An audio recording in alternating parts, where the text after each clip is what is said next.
Here we go. I hope আমার ফ্রেমিংটা ভালো আসতেছে. At least that is what I can hope for.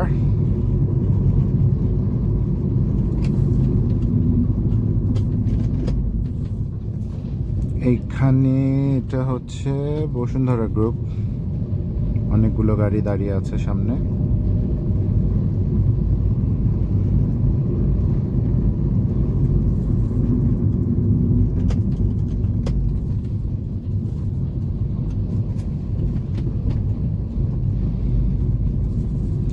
ওরা রাস্তাটাকে ডিফারেন্টভাবে বানাইছে. ওরা এটাকে পাথর দিয়ে বানাইছে বা some sort of cement blocks, যেটা দিয়ে রাস্তাটা তৈরি করছে, যেটা একটু রাফ, ইটস নট স্মুথ. আমাদের টারম্যাক যেরকম স্মুথ হয়, যেটা আমরা একটু সামনে গেলেই দেখতে পারবো, নয়েজ টয়েজ সব কিছু কমে যায়, which is not the case here.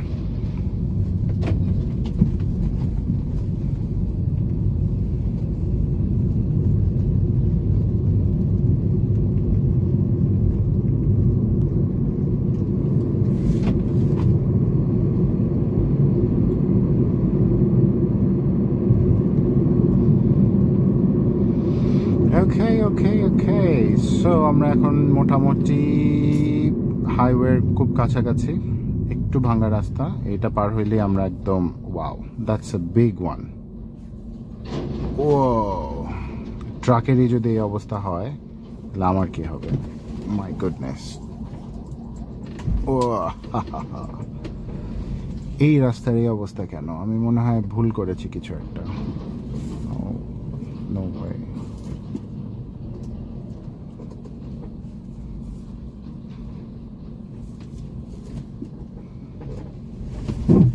বাপরে বাপ.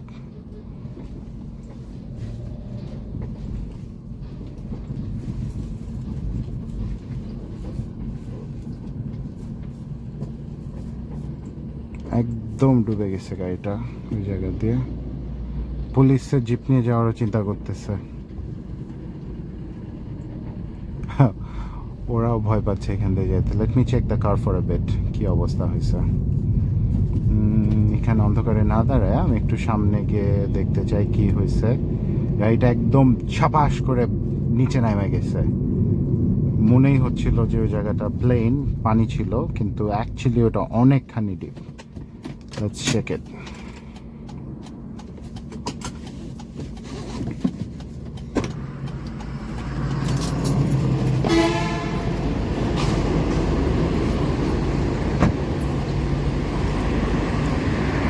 Looks good, looks okay, no problem.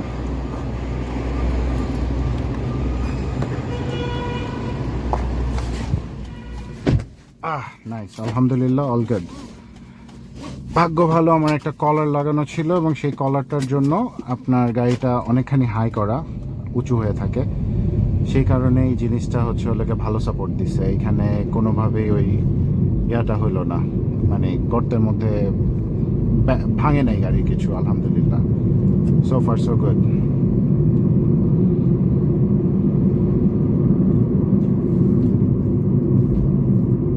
ওকে, এখন একটা এক্সিলারেটিং রাইড এক্সপেক্ট করাই যায়. লেটস গো.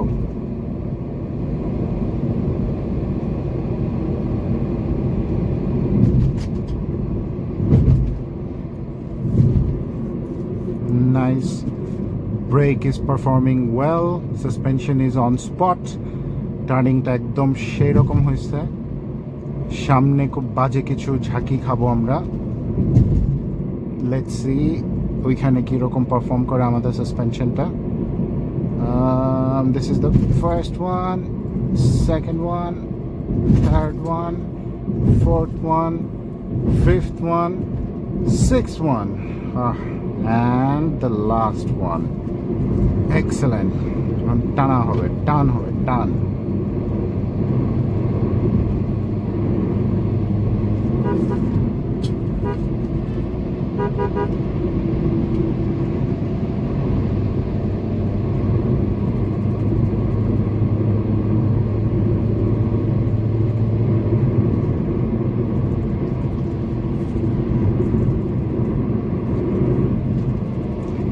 আমি লেনের মধ্যে থাকি না ইচ্ছা করেই, বিকজ জায়গা ছিল, একটু শার্প টার্নই হয়ে যাচ্ছিল স্পিডের থেকে। রাস্তাটা মোটামুটি ধুলা, সো ট্রাকশনের একটা ব্যাপার আছে। সো সব কিছু চিন্তা করে আমি খুব একটা শার্প টার্ন নেই, একটু ওয়াইড করছি জিনিসটাকে। বাট আপনারা খেয়াল করে দেখবেন, রাস্তার মধ্যে যদি এরকম সলিড লাইন থাকে সেখানে আপনি টার্ন মানে ক্রস করতে পারবেন না। এটা আপনাকে বলছে যে এই লাইনটা ক্রস করা যাবে না, কিন্তু যেই সব লাইনে হচ্ছে হলে সলিড লাইন নাই, ওই জায়গায় আপনি ক্রস করতে পারবেন। ওগুলো থাকবে গ্যাপ গ্যাপ দেওয়া, ডটেড। আমরা বনানী ফ্লাইওভারে উঠতে যাচ্ছি।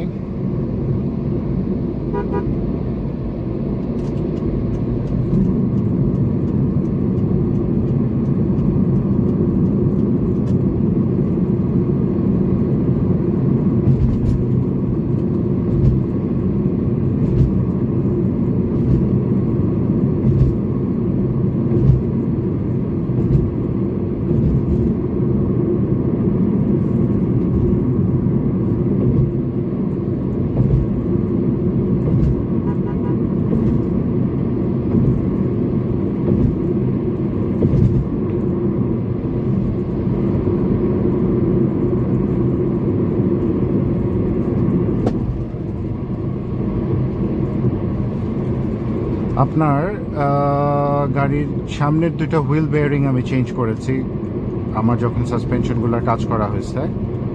সেই কারণে আপনার গাড়িটা কোনো বাজে শব্দ আসতেছে না। তার আগে একটা খুব ইন্টারেস্টিং একটা নয়েজ হতো, সেই নয়েজটা মোটামুটি মনে হতো যে গাড়িটাতে একটা মাফলার অথবা হাউলার বলে যেটাকে, ওইটা লাগানো আছে।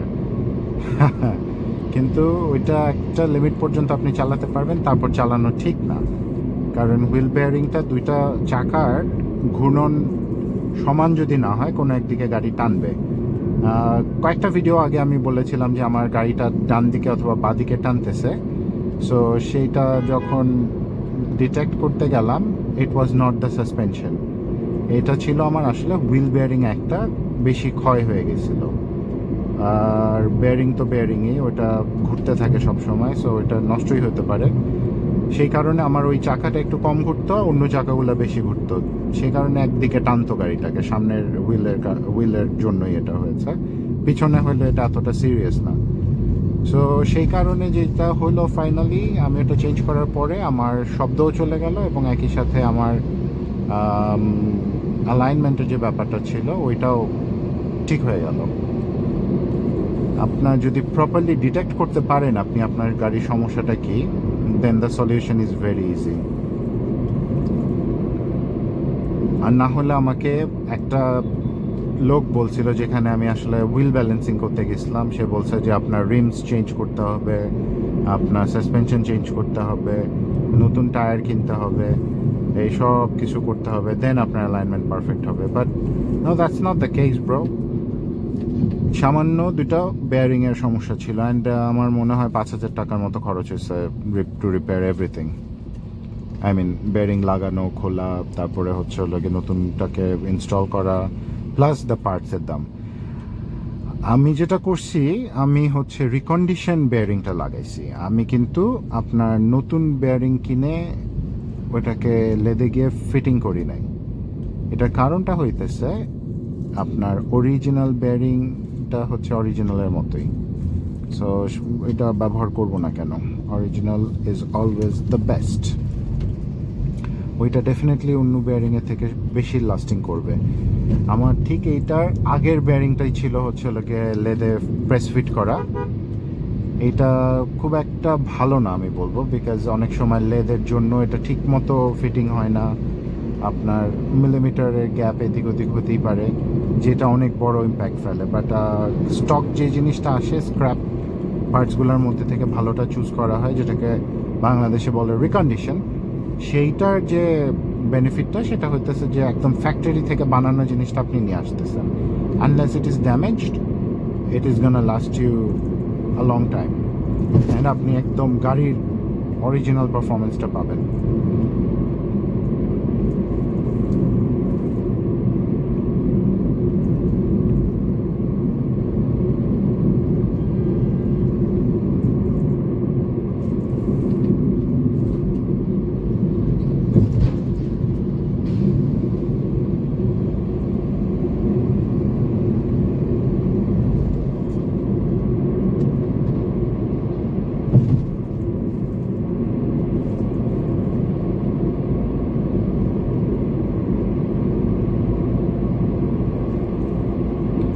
ঢাকার রাস্তা যদি এরকম হইতো সবসময়, that would have been the best. Midnight run gives you the কি বলবো much needed counseling, psychosocial counseling that you need. সারা সপ্তাহ কাজ করার পরে আপনি যদি মিডনাইট রান করতে বের হন with your car and the open road, best. দিনের বেলা এবং রাতের বেলার মধ্যে পার্থক্য আছে। দিনের বেলা হচ্ছে হলো গিয়ে it's like full of energy, আর রাতের বেলা হইতেছে it's a relaxed ride that you can get. আর অন্ধকারের একটা চার্ম আছে যেটা ডিফারেন্ট।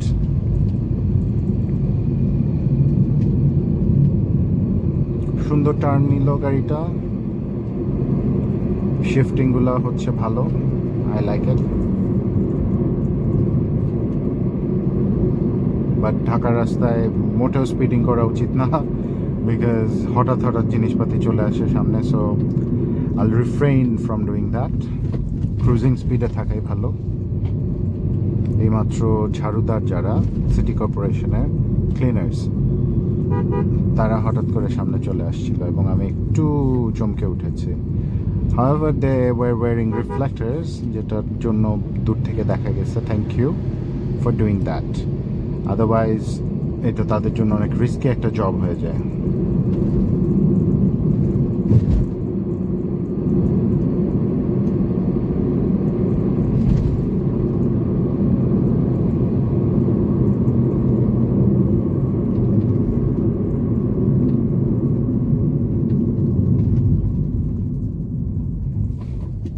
পুলিশ চেকিং করছে এখানে রাত্রেবেলা। নাইস। এখানে যদি উঠার রাস্তাটা হয় তাহলে এখানে গাড়ি পার্কিংয়ের ব্যবস্থাও থাকবে হয়তো। এখান থেকে মনে হচ্ছে স্টেশনটা উঠবে, এই রাস্তাটার সাথে একটা কিছু কানেক্ট করে দিবে ওরা। ভেরি নাইস প্ল্যানিং হচ্ছে, ঢাকা শহরটা একদম চেঞ্জ হয়ে যাবে।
নাইসলি টার্নটা নিয়েছে। এখানে একটা জাম্প ছিল, গাড়িটা 1 সেকেন্ডের জন্য উপরে ছিল, মাটি থেকে উপরে, বাট সুন্দর মতো সে গ্রিপ করলো নামার পরে।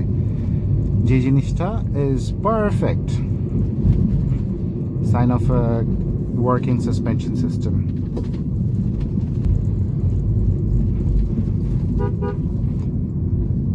আপনি করোলাকে যতই টর্চার করেন না কেন, করোলা উইল কিপ পারফর্মিং।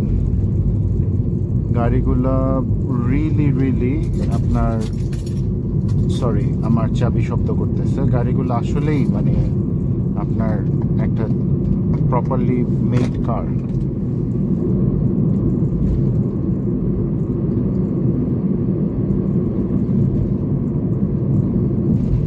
গাড়িতে অনেক জিনিসপত্র হওয়ার কারণে হালকা পাতলা নয়েজ আসতেছে, র্যাটলিং নয়েজ। আদারওয়াইজ গাড়িতে সাসপেনশনের কোনো শব্দ পাইলাম না এতগুলো ভাঙা রাস্তাতে চালানোর পরেও। আপনার আমি বসুন্ধরার ভিতরে ভিডিওটা করি নাই, ওটা কমপ্লিটলি আপনার মাটি একটা ভাঙাচোটা রাস্তা ছিল। সো সেই সব রাস্তা যদি চালানো যায়, এইসব রাস্তা কোনো ব্যাপারই না। আর সাসপেনশনের ব্যাপারে যেটা বলতেছিলাম, যে করোলাতে আপনি যে জিনিসগুলাই ইউজ করেন না কেন এখন পর্যন্ত ডিসেন্ট পারফরমেন্স দিচ্ছে। I am a big fan of Corolla.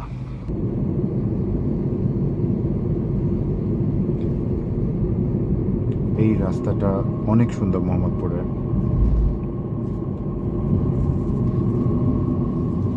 Well, that's it. Catch you in the next one. Peace.